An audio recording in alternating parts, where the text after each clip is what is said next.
அனைவருக்கும் வணக்கம். Welcome to evergreen guidance Coimbatore. All India quota round 1 provision result release ஆயிடுச்சு. அடுத்தது ஃபைனல் ரிசல்ட் 1 டேல வரும். அலாட்மெண்ட் டவுன்லோட் பண்ணி கல்லூரியில் சேரலாம். இந்த all India quota round 1 result யாருமே எதிர்பார்க்காத மாதிரி ஒரு அப்செட்டான ரிசல்ட்டுங்க. ஈவன் டீம்டு யூனிவர்சிட்டிக்கும் எதிர்பார்க்காத மாதிரி ரிசல்ட் தான். அது 12 லட்சத்தில் போன வருஷம் ரவுண்ட் 1ல கிடைச்ச கல்லூரி இந்த வருஷம் 6 லட்சத்தில் கிடைக்கல. அப்போ இதுக்கெல்லாம் என்ன காரணம்? மன உளைச்சல் பெற்றோர்களுக்கும் குழந்தைகளுக்கும். டீம்டு யூனிவர்சிட்டி நம்ம எதிர்பார்த்தோம், அது கூட கிடைக்கலையே அப்படிங்கிற வருத்தம் இருக்குது. இதுக்கெல்லாம் காரணம் எம்சிசி தான் காரணம். என்ன சார் எம்சிசி என்ன சார் பண்ணுச்சு அப்படின்னா, எம்சிசி நிறைய போஸ்ட்போன் பண்ணாங்க. போஸ்ட்போன் பண்ணதுனால அந்தந்த ஸ்டேட்ல இருக்கவங்க கூட பயந்துட்டு நமக்கு மேனேஜ்மெண்ட் கோட்டால கிடைக்காட்ட என்ன பண்றதுன்னு சொல்லி டீம்டு நிறைய போட்டிருக்காங்க. ஃப்ரீ எக்ஸிட் இருக்கு. அப்போ இந்த ஃப்ரீ எக்ஸிட்ல எல்லாரும் ஜாயின் பண்ணாமல் விடுறதுக்கு வாய்ப்பு இருக்கு. அப்போ இந்த ரவுண்ட்ல உங்களுக்கு கல்லூரி அலாட் ஆகலன்னு சொல்லி நீங்க டிப்ரெஸ் ஆயிடாதீங்க, வருத்தப்படாதீங்க. அடுத்த ரவுண்டு ட்ரை பண்ணலாம், செகண்ட் ரவுண்ட் ட்ரை பண்ணலாம், தேர்ட் ரவுண்ட் ட்ரை பண்ணலாம், ஸ்டே ரவுண்ட் வரைக்கும் ட்ரை பண்ணலாம். அப்போ டீம்டு யூனிவர்சிட்டி பொறுத்த வரைக்கும் எல்லாருமே இந்த ரவுண்ட்ல எடுத்த எல்லாருமே சேர்ந்துருவாங்களான்னா கண்டிப்பா சேர மாட்டாங்க. ஃப்ரீ எக்ஸிட் ஆப்ஷன் யூஸ் பண்ணுவாங்க. ஸோ எல்லாருக்குமே அலாட் ஆயிருக்கும். அவங்க எல்லாரும் சேரக்கான வாய்ப்புகள் இல்லாமலும் இருக்கலாம். அப்போ இந்த சூழ்நிலையில நீங்க உடனே வந்து நமக்கு கிடைக்கல அப்படின்னு வருத்தப்படாதீங்க. அடுத்த ரவுண்டு ட்ரை பண்ணலாம், செகண்ட் ரவுண்ட் ட்ரை பண்ணலாம், தேர்ட் ரவுண்ட் ட்ரை பண்ணலாம். அப்போ ஒவ்வொரு கல்லூரியும் எந்த மாதிரி இருக்கு, அது டாப் லெவல் காலேஜஸாக இருந்தாலும் லீஸ்ட் ப்ரிஃபர்ட் காலேஜஸாக இருந்தாலும் இந்த வருஷம் டீம்டு யூனிவர்சிட்டி ரேங்க் வந்து அட்வான்ஸாக போயிருக்குதுங்க. தட் மீன்ஸ் கட் ஆஃப் எதிர்பார்த்ததை விட இன்க்ரீஸ் ஆயிருக்கு. Deemed university cut off increase ஆயிருக்கு. அப்போ தமிழ்நாட்டிலையும் வேற கட் ஆஃப்ல இன்க்ரீஸ் ஆகும்னா மேனேஜ்மெண்ட் கட் ஆஃப் இருக்கும், டிக்ரீஸ் ஆகும்.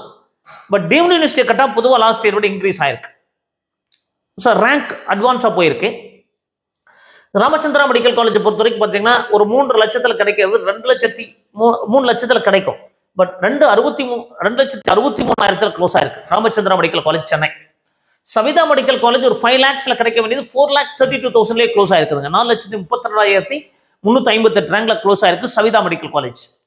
SRM medical college Kattankulathur 4,96,509 5 லட்சத்துக்குள்ளேயே முடிஞ்சிருச்சுங்க. So 4,96,509. Chettinad hospital medical college யூஸ்வலாக 7.5 லட்சம் 8 லட்சத்தில் கிடைக்க வேண்டிய கல்லூரி 6,08,000 முடிஞ்சிருக்கு. செட்டிநாடுல 6,08,000 முடிஞ்சிருக்கு. Meenakshi medical college and hospital இது 5,58,000 முடிஞ்சிருக்குங்க. 5,58,000 முடிஞ்சிருக்கு. ரொம்ப அட்வான்ஸாக போயிருக்கு. Vinayaka missions medical college Salem 5,49,000 5,49,662 ரேங்க்ல முடிஞ்சிருச்சுங்க. இதெல்லாம் மாறுபடும், அடுத்த ரவுண்ட்ல மாறுபடும், அதுக்கடுத்த ரவுண்ட்ல மாறுபடும். அதனால நீங்க உடனே இதை வச்சு கிடைக்கலையேன்னு சொல்லி வருத்தப்படாதீங்க. அடுத்தடுத்த ரவுண்ட் அப்ளை பண்ணலாம். ஏசிஎஸ் மெடிக்கல் காலேஜ் 42,000 ரேங்க்ல கூட எடுத்திருக்காங்க. அவங்களாம் சேர மாட்டாங்க. அந்த மாதிரி நிறைய சேராம விடுறதுக்கு வாய்ப்புகள் இருக்கு. 5,87,084 ரேங்க்ல ஏசிஎஸ்ல முடிஞ்சிருக்குதுங்க. பாரத் மெடிக்கல் காலேஜ் 6,57,379 இதெல்லாம் 9 லட்சம் 10 லட்சம் கிடைக்கும். 6,57,379 ரேங்க்ல க்ளோஸ் ஆயிருக்கு. பாலாஜி மெடிக்கல் காலேஜ் 7,07,998 7 லட்சத்திலேயே முடிஞ்சிருச்சு. 7,08,000 முடிஞ்சிருச்சுங்க. ஸ்ரீ சத்யசாய் 12 லட்சத்தில் கிடைச்ச கல்லூரி இந்த வருஷம் 6,46,111 முடிஞ்சிருக்குதுங்க. சத்யசாயில 12 லட்சம் 11 லட்சத்துக்கு கிடைச்ச கல்லூரி 6,40,116 ரேங்க்ல க்ளோஸ் ஆயிருக்கு. ஜேஆர் மெடிக்கல் காலேஜ் 7,34,672 7,34,622 ரேங்க்ல முடிஞ்சிருக்குங்க. JR medical college. Sri Lalithambigai medical college and hospital 2,95,429. என்ன சார் லலிதாம்பிகை இவ்வளவு அட்வான்ஸா போயிருக்குன்னா ஃபீஸ் குறைவு அப்படின்னு சொல்லி நிறைய பேர் எடுத்திருக்காங்க. 2,95,429 ரேங்க்ல க்ளோஸ் ஆயிருக்கு JR medical college. Sorry Lalithambigai medical college. Lalithambigai 2,95,429 முடிஞ்சிருக்குங்க. வேல்ஸ் மெடிக்கல் காலேஜ் 4,24,512 பாருங்க 4,22 முடிஞ்சிருச்சு. அப்போ எல்லாமே பார்த்தீங்கன்னா ஜேஆர் மெடிக்கல் தான் 7,34 க்ளோஸ் ஆயிருக்குதுங்க. பாலாஜி 7,08,000. இது எல்லாமே பயங்கர அட்வான்ஸாக போயிருக்கு.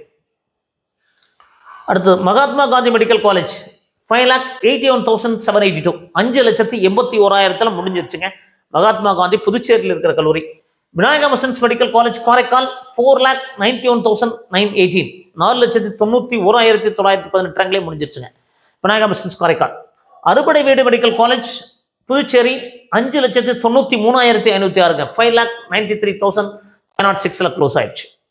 லட்சுமி நாராயண மெடிக்கல் காலேஜ் போன வருஷம் 11 லட்சத்தில் கிடைச்சது 7,33,697. கடைசியா லீஸ்டாஸ் லட்சுமி நாராயண தான் கிடைச்சிருக்கு 7,33,000. இதெல்லாம் அடுத்த ரவுண்ட்ல மாறி மாறி கிடைக்க வாய்ப்பு இருக்குங்க. So 7,34,000 JR medical college. So minimum ரொம்ப குறைவான அதிகமான ரேங்க்னா ஜேஆர் மெடிக்கல் காலேஜ். ஸோ அதுக்கடுத்து லட்சுமி நாராயணா. ஸோ அதிகமாக விரும்பக்கூடிய சின்பாயசஸ் மெடிக்கல் காலேஜ் 47,592 முடியும். Women's deemed university. ஹேஸ் கெட்டே இதெல்லாம் பார்த்தீங்கன்னா 1,05,000 முடிஞ்சிருச்சுங்க. டீம்டு யூனிவர்சிட்டி ஹேஸ் கெட்டே 1,05,741 ரேங்க்ல முடிஞ்சிருக்கு. ஜேஎஸ்எஸ் மெடிக்கல் காலேஜ் மைசூர் 1,17,000 1,17,000 முடிஞ்சிருக்குதுங்க. SDU medical college Kolar, SDU medical Devaraj university கோலார்ல வந்து 1,77,905 ரேங்க்ல முடிஞ்சிருச்சுங்க. 1,77,905 ரேங்க்ல க்ளோஸ் ஆயிருக்கு. Amrita institute of medical sciences Cochin 2,33,349 2,33,339 முடிஞ்சிருச்சுங்க. யூஸ்வலா ஒரு 3 lakhsல கிடைக்கக்கூடிய கல்லூரி. Siddhartha medical college Tumkur 2,17,698 2,17,698. Siddhartha medical college வந்து 2,17,698 முடிஞ்சிருக்கு சித்தார்த்தா மெடிக்கல் காலேஜ். அடுத்தது சித்தார்த்தா மெடிக்கல் காலேஜ் ஸ்ரீபெகூர் 2,52,684. இதெல்லாம் போன வருஷம் 3 லட்சத்தில் கிடைச்சது. 50,000 ரேங்க் வரைக்கும் மாறுபடுதுங்க. போன வருஷம் இந்த வருஷம் 50,000 ரேங்க், 1 லட்சம் ரேங்க், 2 லட்சம் ரேங்க் வரைக்கும் மாறுபடுது. அப்போ இந்த வருஷம் டீம்டு யூனிவர்சிட்டி நம்ம எதிர்பார்த்த மாதிரி எல்லாருக்குமே கிடைக்கல. ரேங்க் முன்னோக்கி போயிருக்கு. கட் ஆஃப் அதிகமாயிருக்கு. Deemed university cut off increase ஆயிருக்குதுங்க. 2025 deemed university cut off round 1ல எதிர்பார்த்ததை விட ரேங்க் அட்வான்ஸ் ஆயிருக்கு. கட் ஆஃப் இன்க்ரீஸ் ஆயிருக்கு அப்படிங்கிறத இந்த வீடியோவில் தெரிஞ்சிருக்கீங்க. இதை பேஸ் பண்ணி பயந்துக்காதீங்க. அடுத்தடுத்த ரவுண்டில் கலந்துக்கலாம். கண்டிப்பாக கிடைக்கும். எதிர்பார்த்த கல்லூரி உங்களுக்கு கிடைக்கிறதுக்கான வாய்ப்புகள் இருக்கு. நிறைய வீடியோக்கள் பதிவு பண்றோம். மறக்காம லைக் பண்ணுங்க. எங்க சேனல் பிடிச்சா சப்ஸ்கிரைப் பண்ணுங்க. மீண்டும் ஒரு நல்ல பதிவுடன் உங்களை சந்திக்கின்றேன். நன்றி, வணக்கம்.